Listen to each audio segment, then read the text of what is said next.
Okay, we're back for another English lesson. And you can't see me today because I put it on the screen because there was no reason you needed to see me. So anyway, we're going to go ahead and be on in your workbook on pages 15 and 16. You think you could get those out for me and get ready?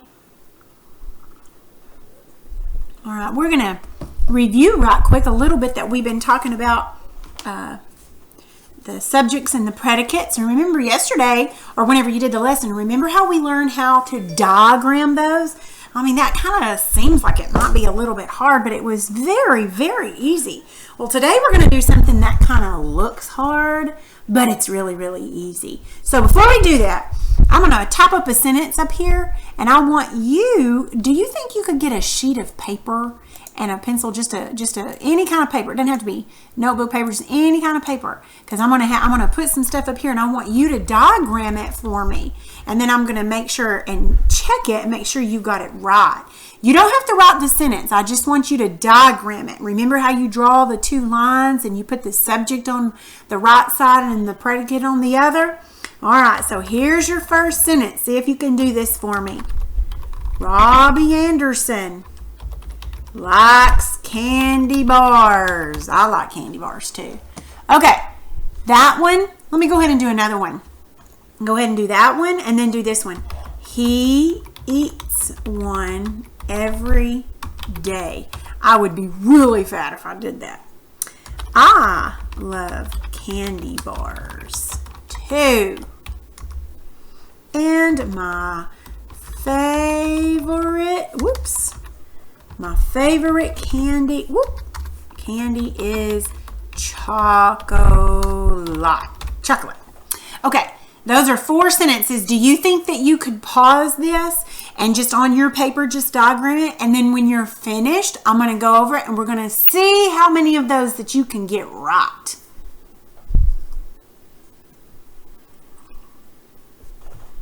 Okay, are we ready?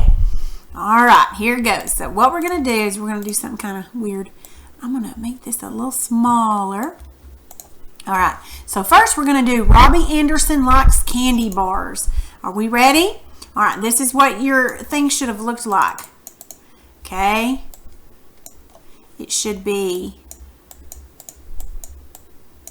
likes and Robbie,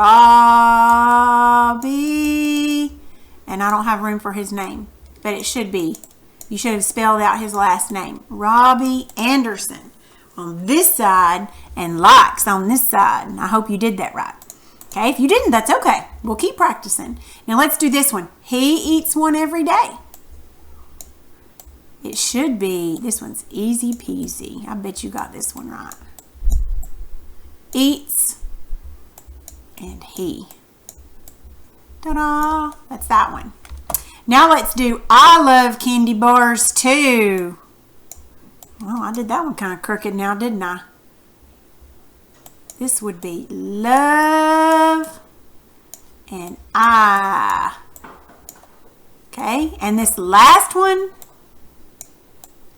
is this is in candy. Did you get those right? Can you check all over yours and make sure you got those right? I hope you did. All right, good deal. All right, so we're going to put this, we're going to erase this page here because we're going to do something else.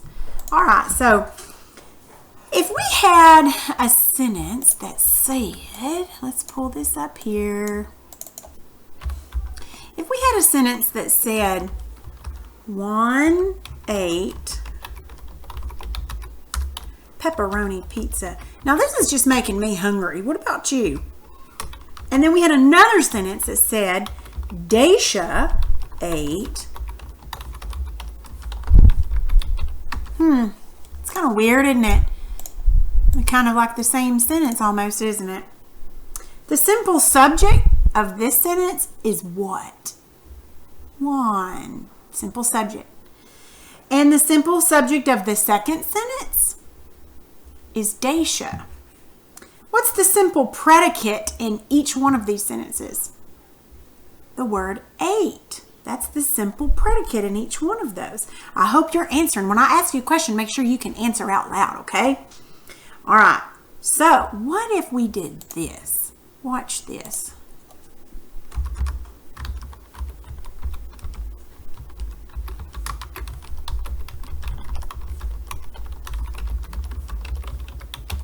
What if we did that? What we did was, since they had the same predicate, simple predicate, we just took the two simple subjects and put "and" in between them and put it into one big fat sentence. See, it makes the sentence a lot more interesting rather than saying, Juan ate pepperoni pizza, Daisha ate pepperoni pizza. We can say, Juan and Daisha ate pepperoni pizza. So when your sentence, when you have a sentence that has two different simple subjects, but it has the same simple predicate, just put it all in one sentence and it makes it so much better. All right, good deal. So now I'm going to erase this in here, but I'm not going to delete my little box just yet. Now, what about this sentence here? Now, when you have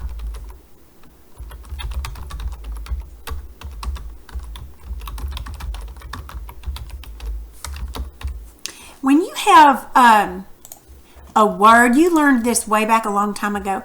If you have a word like, say, cup and then cake,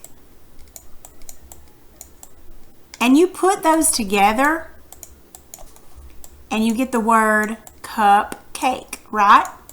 Do you remember what that's called? That's called a compound word, where you have two little words put together to make one big word. Well, whenever you have two subjects in the same sentence, you call it a compound subject. What do you know about that? Now let me go ahead and erase all this right down here.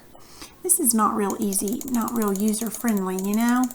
This is a little bit silly. I bet I could figure out a much better way to do this. La, la, la. We're just wasting some time, erasing our stuff here.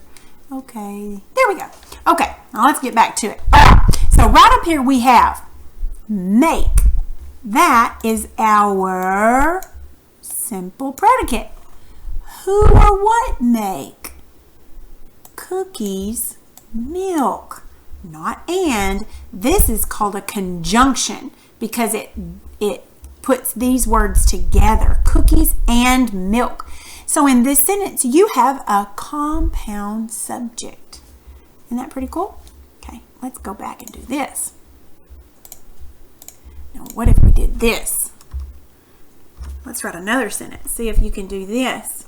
It is my pencils and paper are in my book bag. All right, now what do you think about this? Well, I don't know how this is going to work right down here.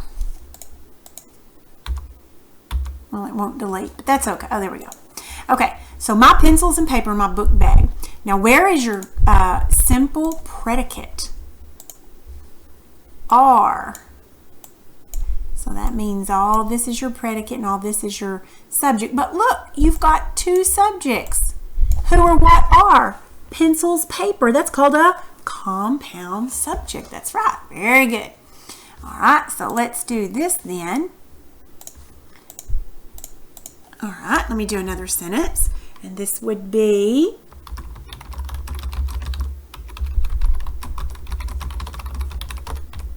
Heather and Jennifer went to the park. Okay, where is our predicate? Went. Who or what went? Heather, Jennifer. Compound subject. All right, very good. All right, now what we're going to do is we are going to bring up another one of these little thingamajiggers. All right, and we're going to learn something new. So a lot of times, let's say we have this sentence. Larry tuned his instrument.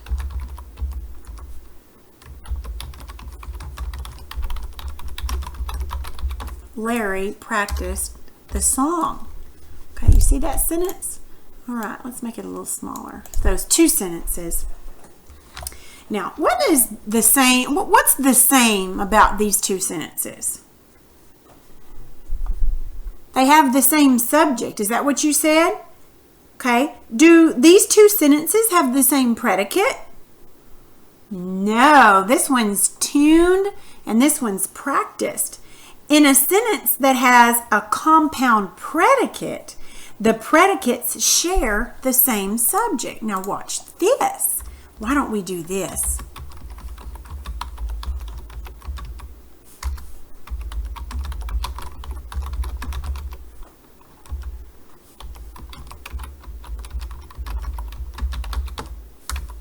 Look there.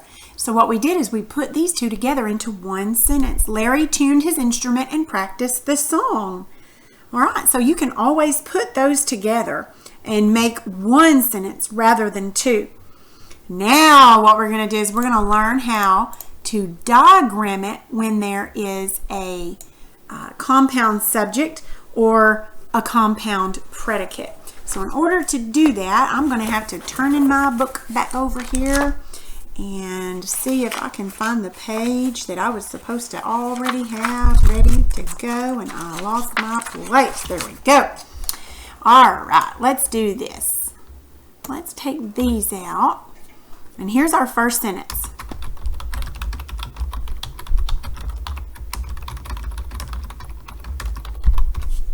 Seals and walruses live near the North Pole. That's our first sentence. Now what we're going to do is we're going to find our simple predicate, which is live. Who or what live? Walruses, seals. Okay, so let's go ahead and diagram this, and I'll show you how. Now if you notice, this has a compound subject because there's two subjects here. So the way we're going to do that is it's going to look like this. It's a little bit more difficult, so let's see if we can do this. Remember, we have two subjects. You didn't know we could draw in English class, did you? Looky here. Okay.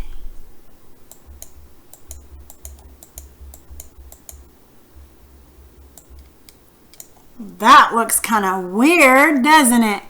All right, so here we go. So we're going to go ahead and we're going to diagram it. Now, the reason that we have two lines over here for this on the subject side is because we have two subjects. So let's go ahead and write our predicate. There's only one predicate, and it goes here.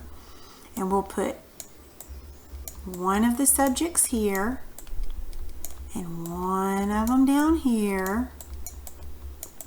I wonder if you can guess what goes right there. Do you think you could guess?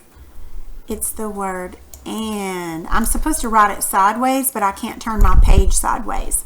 So there we go. That's how we diagram a simple a compound subject. Your predicate goes over here, and you've got two subjects over here joined by the word that joins them.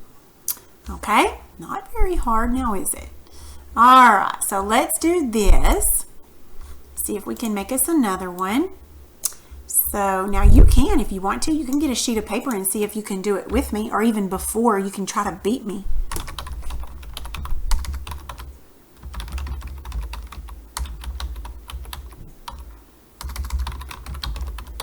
Here's our sentence.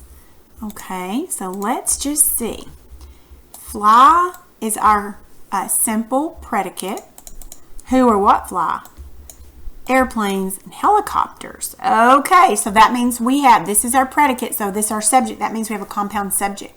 So let's see if we can do it like this, then like that, and then another subject here, and go up there, and then put our other line there with our line there. And don't forget, we have to put our joining word right there. Okay, that word is going to go here. Now I'm supposed to write it sideways, but I can't do that. Okay, and then airplanes. Are you trying to beat me? Are you going faster than me? Are you even trying to do it? And helicopters. I'm not going to spell it all out because it's too hard with what I'm using. Fly. There we go.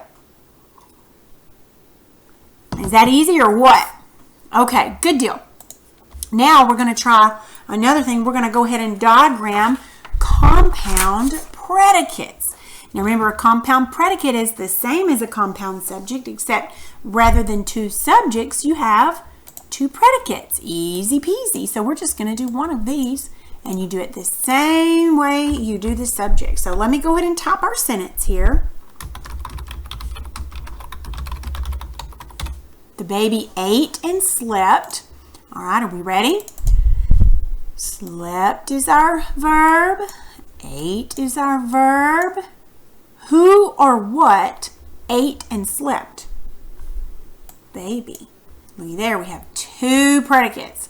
All right, so here's how we're going to do this. We got to do this. Remember, we're doing it the same way, but just a little backwards here. Like this. Remember our line. And remember, this is going to go here. This is going to be for our word that's in between. And this one is and. I can't do it upside down or sideways. All right, and then our subject goes over here. This sentence gives us only one subject. And then over here we have two predicates. That is a compound predicate. See? It's just like the compound subject, but it's a predicate. Easy peasy, right?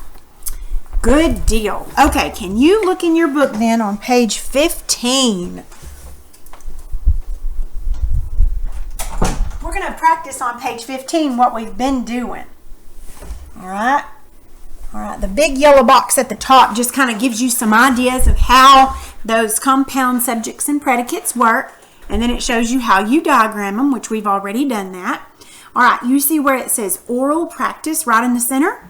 All right, it says to choose two simple subjects from the word bank to make a compound subject using and or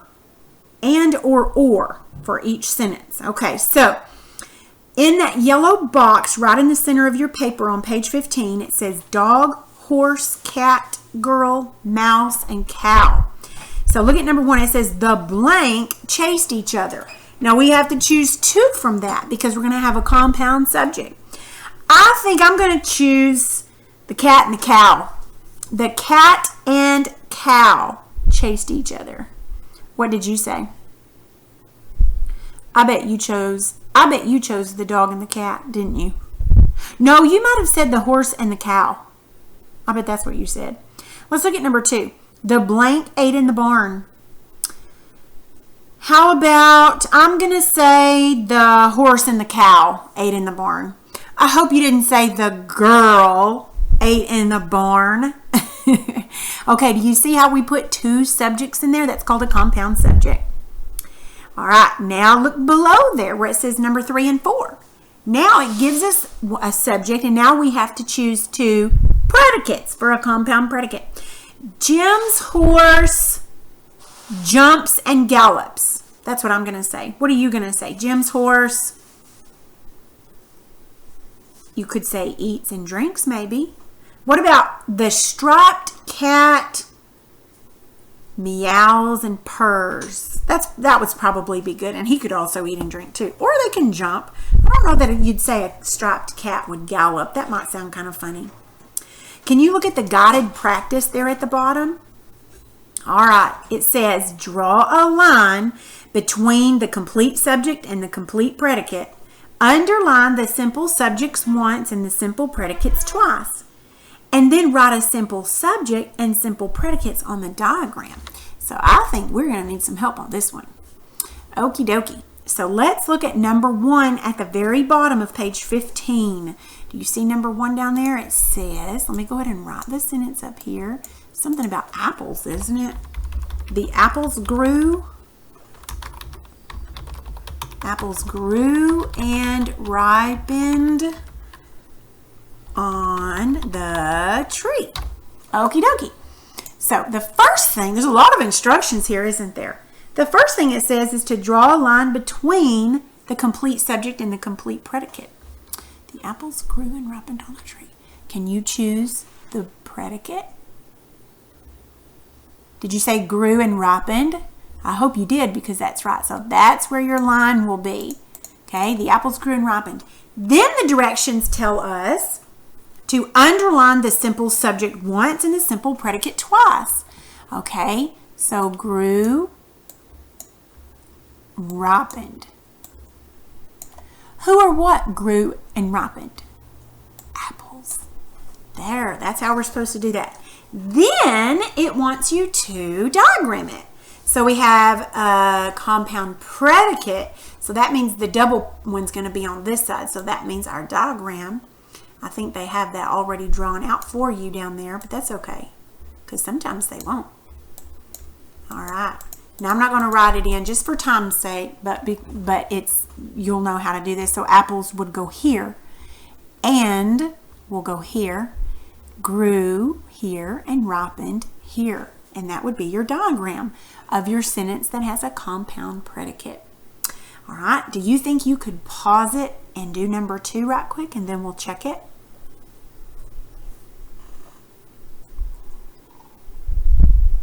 Okay, did you do number 2? All right, so you should have on this sentence, you should have a line drawn between girls and attended. Attended should be underlined 2 times because that's a predicate. Boys, girls should each be underlined 1 time. Now that's a compound subject. So then your diagram would look like this, but on the other side, and it would be boys, girls, and then attended over on this side. So it'll be opposite what the other one was, okay? All right, so I'm going to have you do the independent practice, which is on page 16, and I'm going to have you do that page by yourself, okay? So on 1 through 5, make sure you read the instructions. It says to draw a line between the complete subject and the complete predicate, and then underline the simple subjects once and the simple predicates twice. Now you have to look, because some of those sentences have 2 subjects, but the others have 2 predicates. You have to look and see what you can find there. Okay, and then look at number 6 and 7 and 8. On these, it says you're going to take those 2 sentences and combine them into 1 sentence.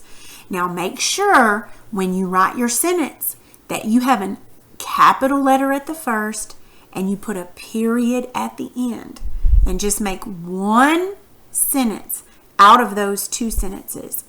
And on number 9 and 10, you're going to diagram those 2 sentences down there just like I've been showing you how to do. And then there's an apply and write. It says to write a sentence with a compound predicate about 2 things that you do on Saturdays. So you could think about something that you like to do, 2 things, maybe sleep and eat. And then you could write, I like to sleep and eat on Saturdays. Okay? You're just going to write a sentence with a compound predicate. Now, if you don't understand something or you have trouble, you can message me on Google Classroom and I can try to explain it to you a little better if you need to, okay? All right, let's see how well you can do it.